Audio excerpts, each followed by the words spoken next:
And hello, everybody. You're very welcome to a new episode of Redefining CyberSecurity here on ITSPmagazine. This is Sean Martin, your host, where I get to talk to all kinds of cool people about cool topics.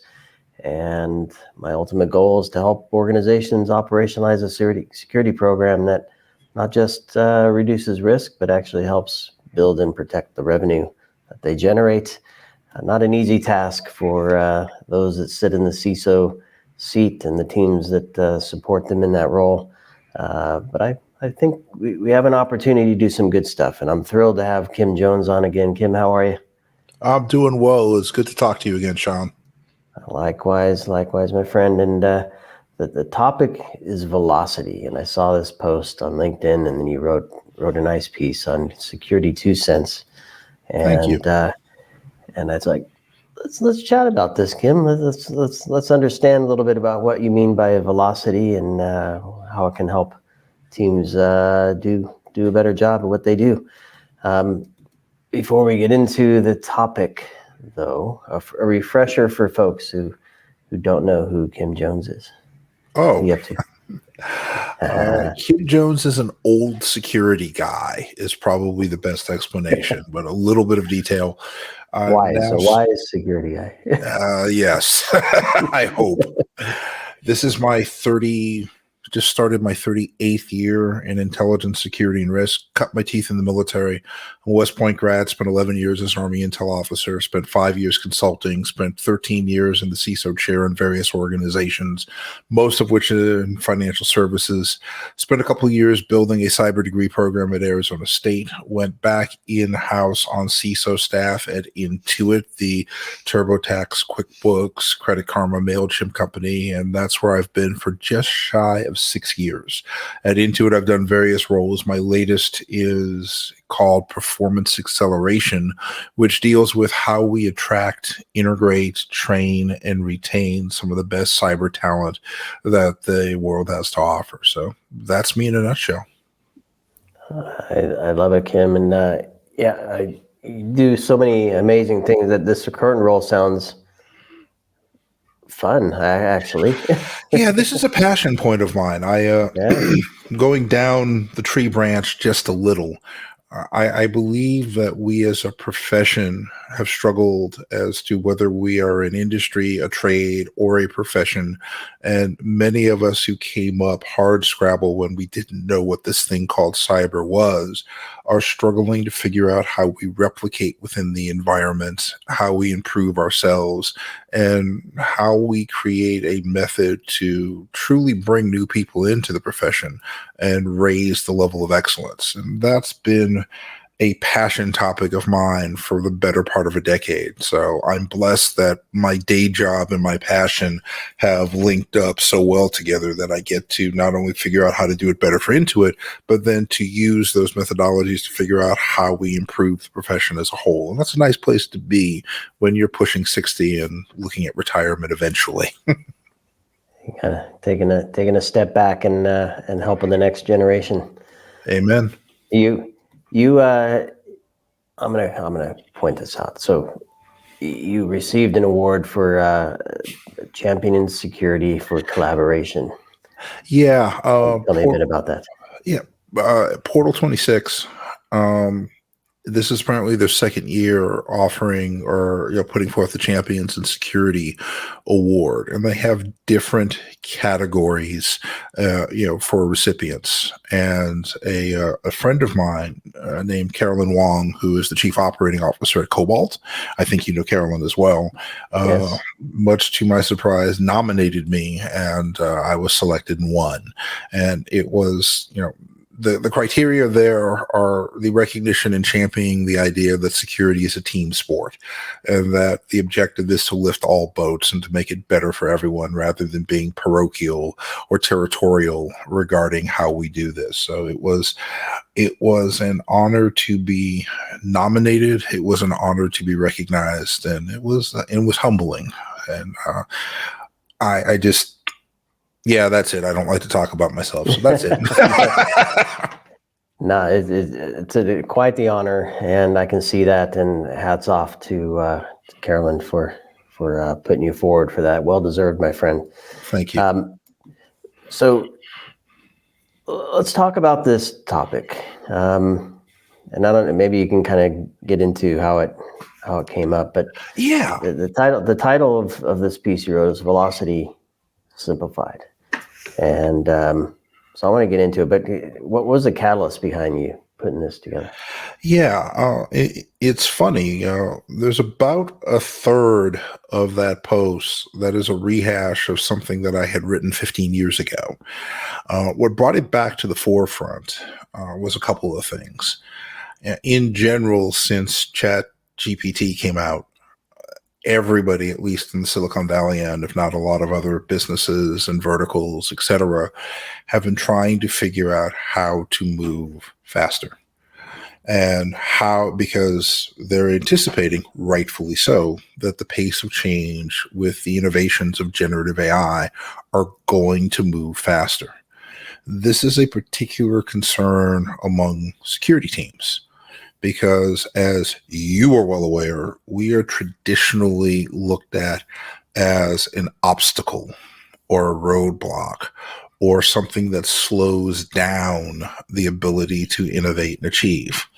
And in an environment where there is collective pressure to move faster, so in response to generative AI, coupled with an environment where CISOs have been and are being prosecuted, for potential missteps in organizations, how do we move? Not necessarily their missteps. I'm not laying blame anywhere or anything like that, but the fact that CISOs are being prosecuted within the environment is part of the reality. Is how do we enable the business and enable the environment to move faster while providing appropriate levels of control, for lack of a better term, within the environment that protects the organization and, protects the individual sitting the chair. So on one of the nights that I was at RSA, I actually left early to go teach a SANS course. I was sitting around at one of the many unofficial events, and 5 or 6 of us had gotten together and we found a quiet spot in a bar and we were doing what normally happens at RSA, Sean. We were catching up, commiserating, etc. And the topic of velocity came up. And one of the quotes I think I put in the blog post was, we're expected to help people move faster, yet there's now additional risk in the environment as well as risk to us, and we were going back and forth. And I was the only former CISO sitting in the group, so I was keeping quiet and listening. And one of my dear friends called me out because, as you're well aware, I have an opinion about most things and asked me to put my opinion forth. So that led to the conversation I had. And I recognized that I had been having variations of this conversation for several months and that it reflected back on conversations I had had years ago. So I said, maybe it's time to dust off that old writing, put something together and throw it on paper. So that's what led to the post that you're referring to that I put online. Yeah, and you, I guess, maybe to start, a definition of velocity. I mean, you say in quotes here, it's speed in a given direction. From a business perspective, is it that simple? I think so. And we have a tendency within different businesses, as well as particularly in cyber, to try and invent new terms for things that have been around for a while. Velocity is physics. Physics, by definition, says velocity is speed in a direction. And I used to use the term motion versus movement. Well, I could sit in one place and just vibrate back and forth and jump up and down and be in motion and not get anywhere. So velocity implies taking that motion in a given appropriate direction. I think I used a dog sled analogy about 15 dogs going off in 17 different directions versus all pulling and mushing in the same direction. And at its core, that's a fairly straightforward concept. And I believe that any enterprise wants to create that level of velocity. If I can mobilize the totality of my resources towards the North Star of the enterprise, I can create not only success, but I can do it at speed. So if I can actually pick the direction, mobilize folks in that direction, and just take the brakes off and move, that's velocity. I don't see a need. I guess to answer your question, Sean, is the concept is really that simple. It's the execution that gets problematic. Yeah. And I can harken back to my days of where John Thompson came on as a CEO of Symantec, and he rallied us all behind all the wood behind the arrow. Nice.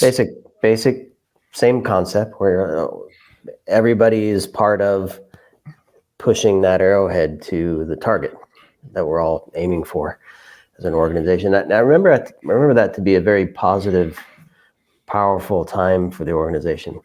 I have comments for the later stuff, but I'll save it for another time. But that was a moment when I felt there was momentum and velocity led by the executive leadership team, and it trickled down into the execution throughout the organization as well. All the meetings were speaking to it and everything. So I guess use the word culture in your article as well. So speak to me about, it's one thing to say a slogan, maybe put it on a poster. It's another to actually have a charismatic leader and an executive team that supports that person, and it all come together in a meaningful way. So I'm going to answer your question to talk about that, but I'm also going to push back on one of the phrases that you just used. You used the phrase charismatic leader. A charismatic leader is a type, and in some cases maybe a luxury. You think charismatic leader, you think Steve Jobs. I think he's the classic example that's out there. Not every leader has to be charismatic, but every leader has to lead, and every leader sets the tone and the direction for the organization. And what I think happens a lot, Sean, is we set direction, yet we don't focus on tone.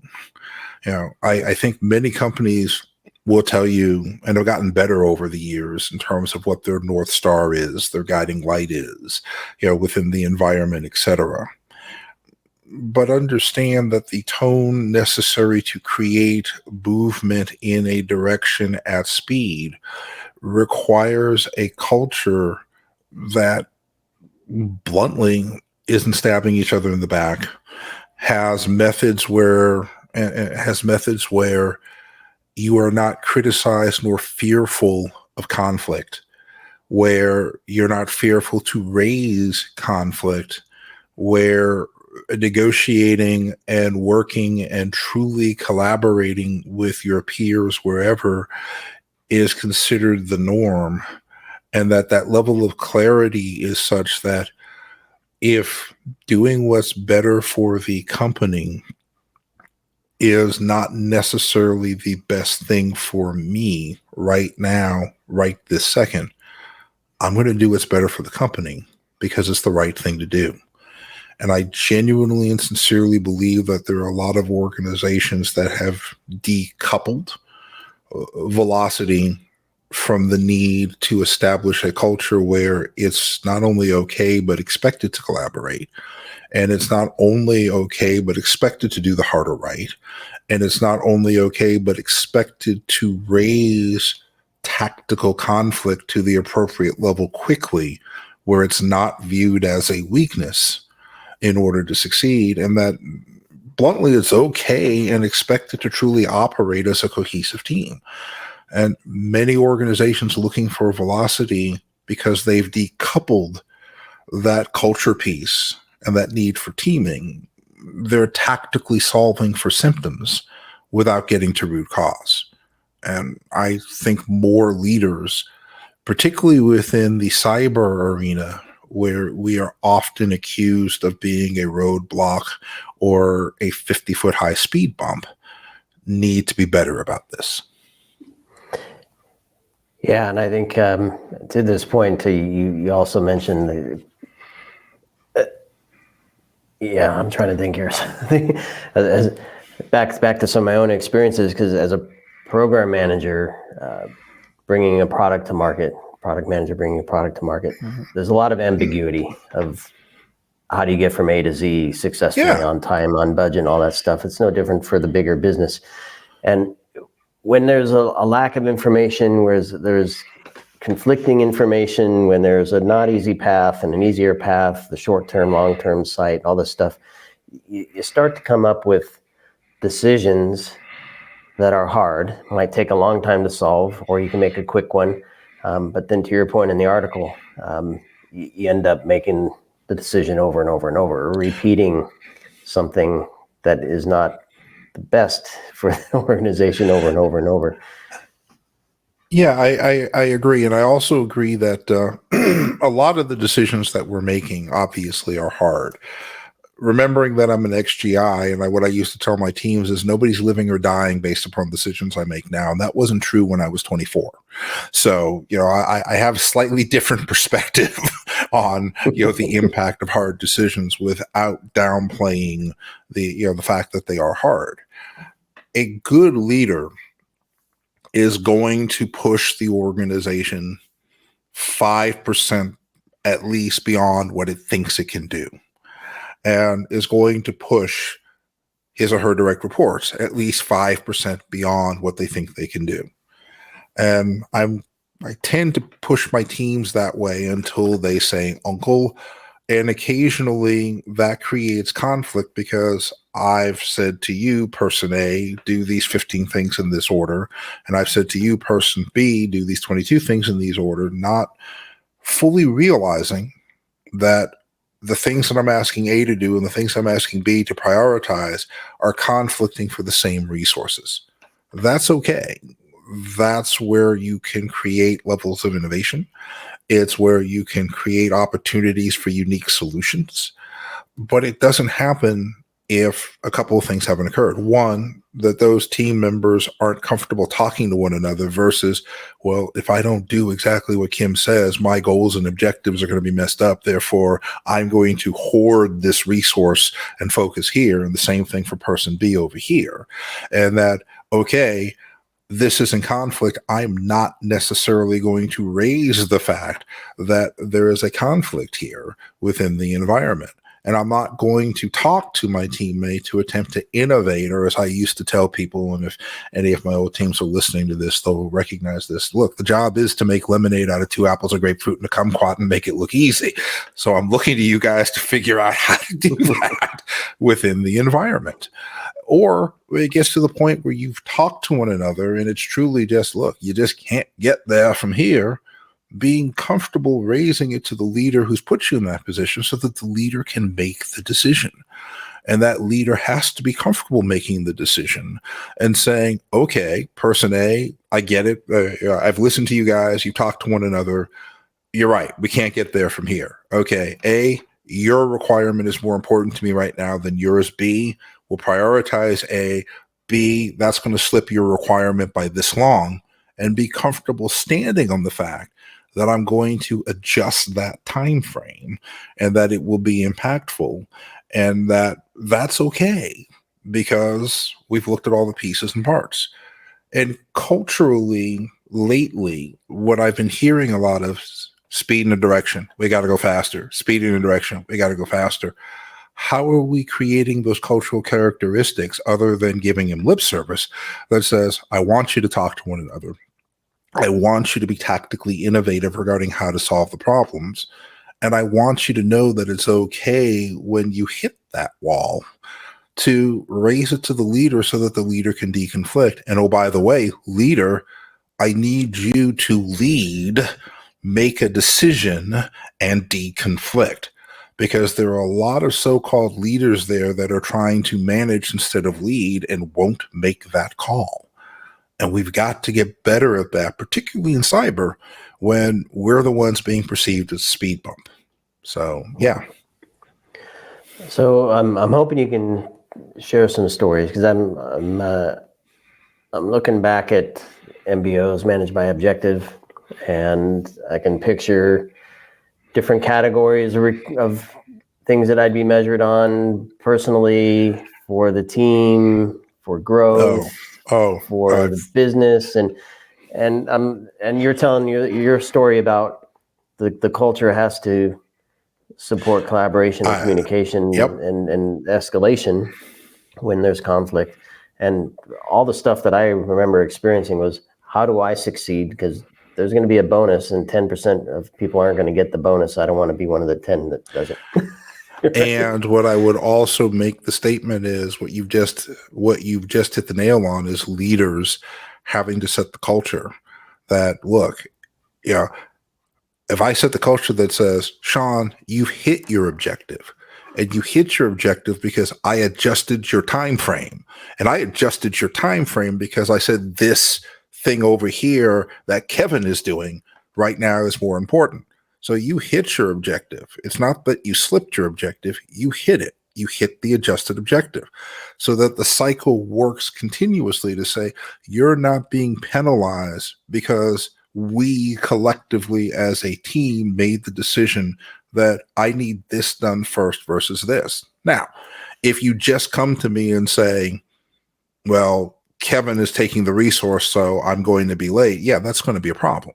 And the story that I gave you in the blog is the second time I've had to do something like that regarding as virtual CISO. The first time was my last CISO gig. I had 2 direct reports walk into, this is weeks into the gig, walk into my staff meeting, and one person say, well, I can't get this done because Michael won't give me the resource. I stopped the staff meeting and threw my pencil on the desk and said, the next time any 2 of my direct reports come into my office and throw one another under the bus, I'm firing both of you. Your job is to talk to one another and make it better. And I'm going to keep pushing you. And occasionally that's going to cause conflict. If you guys can't figure out a way to make lemonade out of 2 apples, a grapefruit, and a kumquat, then you come to me and I will deconflict. And it took them a while to believe that, but they understood it after a very short while that I was very serious about it. I expected them to talk. I expected them to be creative and innovative. And where creation and innovation was not going to solve the problem, they knew that their job was to let me know so that I could reprioritize. And there was one case during that time frame where that reprioritization would have come into direct conflict with what my boss, the COO, the Chief Operating Officer, wanted. And I said, okay, this is the right thing to do. And but the COO said, and I said, no, you worry about what I said. I'll go deal with the COO. We need to slip this objective. And they needed to know that I was going to do that and that it was okay to do that. And if the COO had overruled me, then okay, I'd go back and say, change number 917, we're going to flip the objectives from what I said we were going to do. But leaders do that. Leaders create that level of cultural safety regarding conflict, execution, and innovation. I'll give you one more from a cultural safety standpoint that relates to this. Had a young engineer, I'll just give you his first name. His name was Sean. Wonderful, wonderful human being. He'd been on the job for about a month and was making a change in one of my environments and inadvertently caused an outage within my environment. When we realized that the outage was caused by security, it's near the end of the day, it's a Friday, I just put my head back on my desk and say, okay, I'll let the CIO know, buy pizza for all the guys, and we'll fight it through. Stuff happens. Yep. And I'm wandering away. His boss comes back to me and says, hey, Kim, can you go talk to Sean? So, yeah, why? He is sitting there shaking like a leaf in his cube, thinking you're going to fire him. Now, he'd been on the job for maybe 2 weeks when this happened.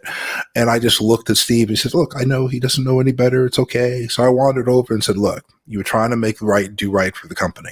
You were trying to do the right thing. So your weekend is shot because you're going to be the engineer who's going to be in here all weekend fixing this.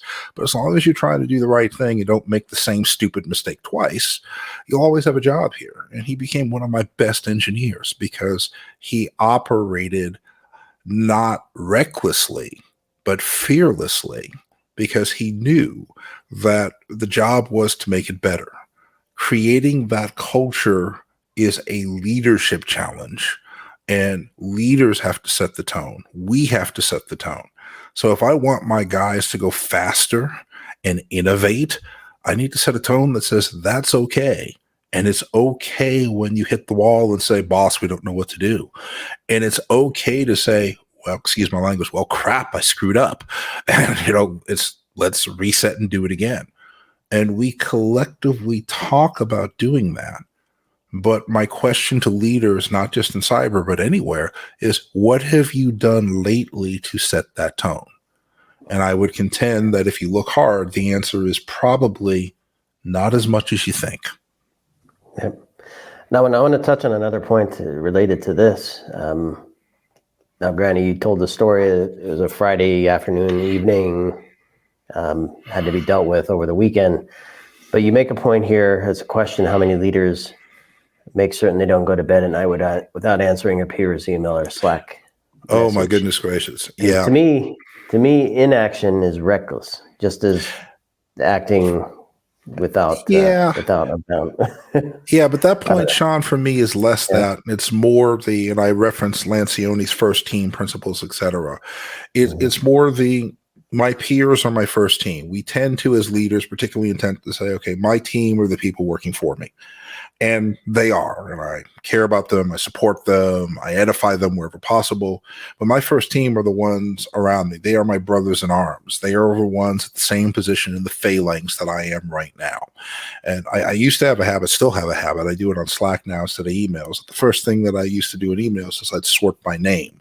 And the first people I would answer are my direct reports. Why? Because they probably have the information that everybody else is asking me for. The second people that I answer are my peers, because they can't do their job better or as well as they need to unless I answer their questions. And the third person's my boss, because collectively we as a first team are trying to do right by the company and do right by our collective boss. So these are my brothers in arms. These are the people in the phalanx next to me. And I'm just going to put it plainly. Most teams suck at that. Okay. Most teams in cyber suck at that. Most teams in tech suck at that. It's that let's look out for my need right now.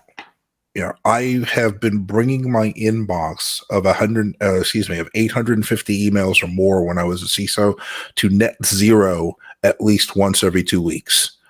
Because if someone has something in my inbox, they're looking for me to action. I never let a Slack or an email from my peers go more than a day, because they're asking me something that they need to succeed. Part of my job is to support them to succeed. And I genuinely believe that if we better enhance those teaming principles, it'll be easier to go faster, because I wouldn't get surprised by what's happening by my peer over in X. And if my peer had a question regarding something that was happening, they would know they could ask and get an answer. But when your own teammates, when you say, hey, I need you to do X, and can you get X done? And either A, you blow it off because it's not as important to what you're doing today, or B, you just don't answer, and then C, when you do answer, say, sorry, didn't have time to get to you, and don't prioritize making that time next, you're saying that your team doesn't matter. You're saying that your teammates are unimportant. And if we're going to go faster, we have to make sure that I'm not just meeting my own parochial needs, but I'm meeting the important needs and things that my teammates need, so that we can collectively go farther and faster together, because that is the only way we can do it. And got to tell you, I'm really sick and tired of hearing about lots of folks talk about how important velocity is, and then decoupling that from what are you doing about your culture to truly inspire that ability to move faster. And oh, by the way, that translates to what are you doing to build stronger, more capable teams with stronger, more capable leaders. And as I told the CISOs, wrapping back to where we started, when I think I put a list in the blog, how many of you, let your peers, messages go unanswered? How many of you have a backlog of emails that's more than a week old? How many of you, and just ran down the list, how many of you double book your calendars and fart off your peers when the time comes? How many of you have taskings from your peers, even little things like, please do this for the staff meeting that the chief of staff is asking you to do, that you don't do in time for the staff meeting and try and hobble together remotely, just before the topic comes up? That's not operating like a first team. You asked me to do this. That's my priority, to make sure it's done on time. And if you want to move faster, think about if everybody did that. If every first team did that, I guarantee you, and this is a made up statistic, but I believe it to be minimally accurate, the minimal piece of it, you get 10% more velocity out of what you're doing if everybody did that.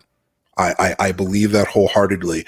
I proved that back when I was a CISO and did that for my peers and had my directs do that for one another. We were demonstrably and measurably coming up with better solutions faster to support the businesses. So I believe it works. Yeah, so I can see it. I can see it working, and I believe you. And the thing that comes to mind is prioritization. So there's my experience has always been the list never shrinks; it always grows. Right. Yep. And the stuff that was important yesterday either becomes double important today, or it's no longer an issue because the team, the first team, figured out another way through it, right? Without your response. But the point is that, especially if there's a big team with a lot of stuff going, it can be overwhelming. And I'm just wondering, we talk about burnout in this industry as well. And so I can see if you get your act together as you describe it, you probably operate with less chaos and less stress and things like that too. But how do you get to that point? That's an absolutely great question.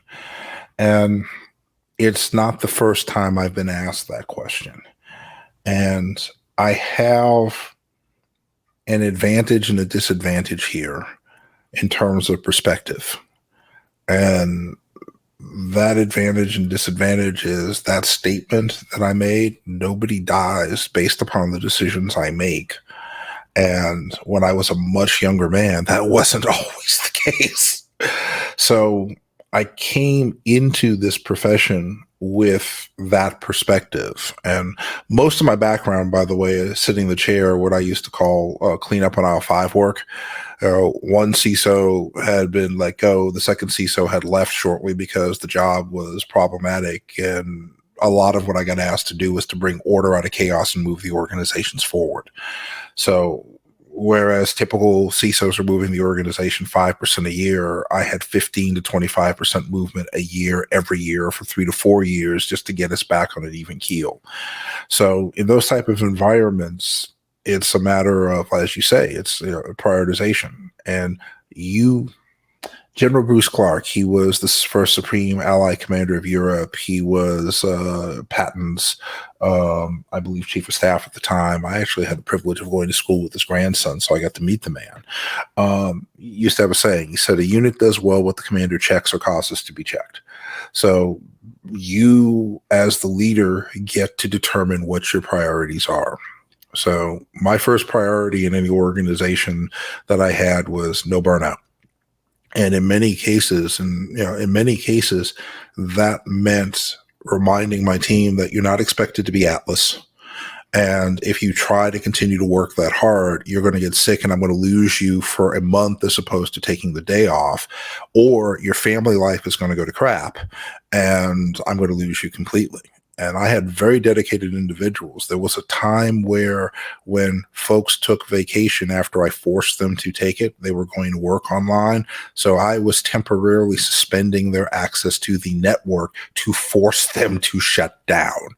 Now, that's a good problem to have, but it's the world isn't going to fall apart. And oh, by the way, I can't justify getting you more resources if the organization as a whole doesn't feel pain. If the business feels that I can do this with the two bodies I have because they're getting the response because you're working 22 hours a day, I'm never going to get the third body. So you're actually hurting me and hurting you. But it's a leader willing to actually take that on and take on the pressure of the org. The second thing is for me is, again, not after no burnout is family. When I took my first CISO gig, I made a promise to my son, who was eight at the time, that I wasn't, I'd travel for the military. I traveled as a consultant. I won't miss any band concerts or soccer games. And I traveled about 25% of the time on the road, about 1 week to 10 days out of every month overseas, etc. I never missed a band concert. I never missed a soccer game. And my boss was supportive of that. And the third thing for me, and you've heard the old anecdote, is big rocks philosophy is really what it gets down to. The old consultant, you put the big rocks in the jar first, and then you put the pebbles in, and then the sand, etc. The lesson being is that you can't make it all fit unless you put your big rocks in first. So my big rocks are first team. My big rocks are family. My big rocks are when I was practicing martial arts to train for martial arts. My big rocks are my kids' band concerts. My big rocks are everybody takes their full vacation for the year, and that includes me. You put your big rocks in first and you stand on those. You don't move those. If you do that, everything else becomes noise. And surprisingly enough, everything else fits. So, and a lot of it gets from that perspective that nobody lives or dies based upon the decisions I make today. So make the decisions that I believe are appropriate for the org, ethical, match my moral compass, and stand on them. And if I'm not comfortable standing on those decisions, then I'm probably working for the wrong organization. And guess what? My background's in cyber. Somebody will pay me to do something somewhere. I'm sorry. Yep. I love this. And I feel like I could talk to you for hours, of course, Kim. I want to close with this question. Maybe it's an observation that you can elaborate on. Sure. Everything that I've heard, I'm visualizing not as measured success for the cybersecurity program, which I think we talk a lot about. What does a cyber program look like? How do you measure success there? What I'm hearing is operational fitness in the cyber program with good leadership generates benefits and measurable outcomes for the business. Yeah, and I want to push on that last point because it's important. Okay. I think that's where you're going. Because I believe doing these things generates measurable success. So instead of worrying about the measures and the metrics and the KPIs, which are the what, worry about the how. Because if you do these things, you will not only achieve those things, you will achieve them quicker, more efficiently, and more sustainably than just focusing on the measures and metrics. I take pride. This is where I do take personal pride in, I never set out to have diverse cyber teams. Every team that I've ever run has been the most diverse team in the company, just because it's been, look, the standards are simple. You like hard work. You like whipping up on bad guys. Come play with me. I will give you every opportunity to succeed just like everyone else, because I genuinely don't care about any of the other stuff other than those two things. And we were able to not only have very diverse teams, but very cohesive teams, very effective teams within the environment. So that when we take a look at the measures, metrics, and KPIs, we were able to show that those things are actually moving better and faster than we had anticipated. And I also take pride in that I believe now, There's one who's still in contention, and I'm not going to call her out. But in 25 years in the civilian sector, been pushing folks internally since 2003. I've had, now it's 15 CISOs come up under me and create that level of consistency. The one that's in contention is she's waiting on an offer that it will be 16. But and she should get it if the company's smart. But that's what we're supposed to do. We're supposed to create opportunities and work ourselves out of a job so that we can create succession. We're supposed to create cohesive teams that will, by definition, move faster. Diverse teams tend to be more innovative and creative. So let's create environments where that happens, just because we're looking for the best people, and we collectively don't give, excuse my language, don't give a good goddamn about anything else other than you like hard work and you like whipping up on bad guys. Creating environments where we're happy, uplifting, and edifying, and training, and creating that level of momentum in the environment. You do that collectively, and any metric that you put up, I will hit, and I will hit it faster than you think it can be hit, and I'll hit it sustainably. I mean, that's what it's all about. And I think in this race to, I know we're close, so I'll be quick. In this race to achieve velocity, in this fear of failure that exists within the environment, we have forgotten the basics. And, what I also say in the article is this is simple stuff. It's not easy, but it's really simple stuff. And if you're really serious about velocity, let's do the simple stuff. Let's just do the simple stuff. It works. Off the soapbox. Off the soapbox. Well, you're welcome to bring that soapbox back anytime, Kim. And so many powerful things that you've said and examples you've shared. I'm so happy we had this chat. It is always good to talk with you, Sean. Thank you for having me. I really appreciate it. It's my pleasure. Thank you for writing that post. Of course, I'll be linking to that so everybody can read that on their own and reference some of the things you mentioned here. And blessed are the ones that get to work for you, I say. Well, thank you. Greatly appreciate that, sir. Yeah. I know I've had a couple in my time, and a good leader makes all the difference. And good leadership to the rescue, and focus on what matters, but the big rocks first. Amen. Keep yourself and your family and your team healthy. The rest will fall in place. Kim, thank you so much. And thanks everybody for listening to this. I hope you're as inspired as I am. And please do stay tuned to more Redefining Cybersecurity here on ITSP Magazine. Thank you. Thank you.